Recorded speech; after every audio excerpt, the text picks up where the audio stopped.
everyone, welcome back to my channel. If you are new here, my name is Penny. I am a certified advanced esthetician in Portland, Oregon, and I'm excited today because I am going to be reviewing a new eyeshadow palette from Natasha Denona. It is the Sunrise Palette, and I know that a lot of people have reviewed this.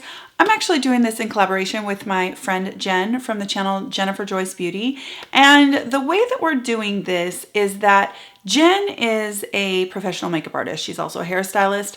I am an esthetician and I have been a hairstylist for 15 years, but I am not a professional makeup artist. I am definitely a layperson when it comes to applying makeup. I love makeup more than a lot of other people, but I'm definitely a layperson. So when Jen asked me if I wanted to do this together, I said yes, but I got to come at it from a layperson's point of view. So that's what we're doing. Jen is going to do a couple looks, and like I said, because she's a professional, you're going to get a proper tutorial. I, on the other hand, I'm doing this review for all of you who are like me, and we literally sometimes wear one single eyeshadow.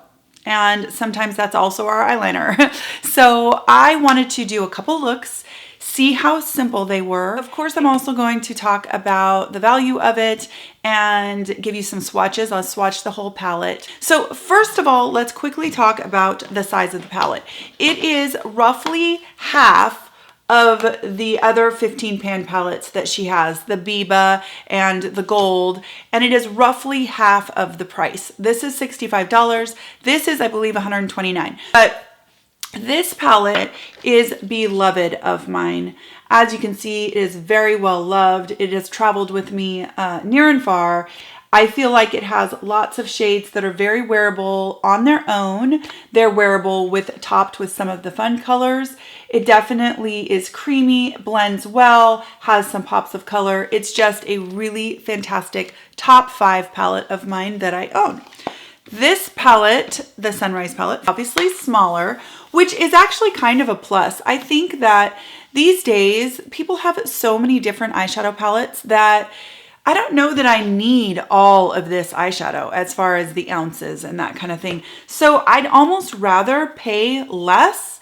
And yes, the actual pans are smaller and you get half the total amount. It's easier to travel with because it's smaller. And you know, it's one of those hard cases. I think it's really beautiful. Let's get into the looks that I did.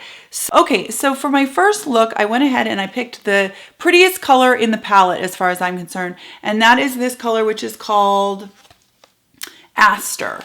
Now I put Aster all over my lid, and then I went in with Clove, which is a very, very red brown, if not just a maroon color.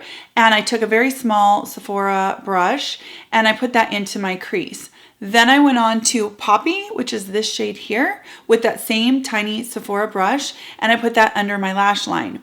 Now, I did go in with my L'Oreal Infallible brown eyeliner at the very base of my lashes. I put it in my upper waterline, and then I smudged it just a little bit because there's no way with my eye color that I can use these colors without rimming my eyes with some darkness, or else they're so bright and light and pink and oranges that it makes my eyes look kind of like I have a little bit of pink eye. So I did do that. I applied several coats of my Grande Drama Mascara, and I really loved the look. I thought it was beautiful, definitely outside my comfort zone, my normal wear. The colors blended together so beautifully and seamlessly without blending away into each other. There was definitely fallout. Now, I didn't actually notice the fallout until I looked in the mirror close up after I filmed that, and sure enough, I had tons of like glitter and shimmer underneath my eyes. Again, because I'm a layperson, I'm not laying down a ton of powder there. I'm not putting on shields. I'm not doing any of that stuff in my normal life. So fallout is a little bit of an issue for me.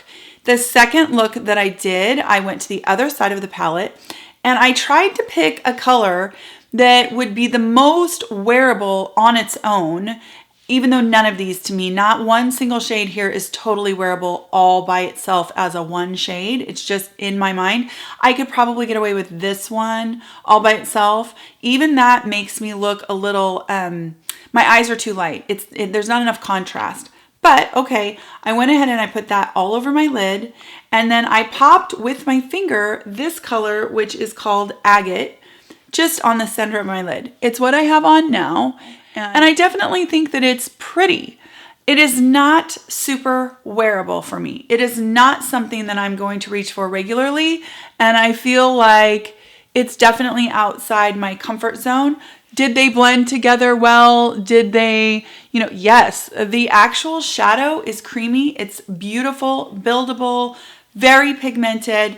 I did go in again with my L'Oreal eyeliner and I used a bunch of mascara.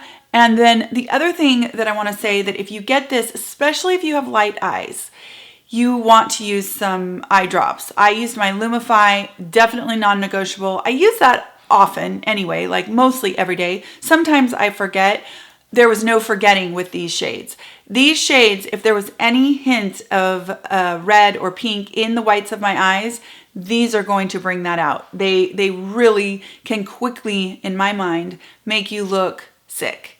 So I think that the word of caution is more about your eye color. If you are a brown-eyed person, especially if you have dark brown eyes, man, I think that this could look insanely beautiful on you. And lots of the colors in there could be one color and done.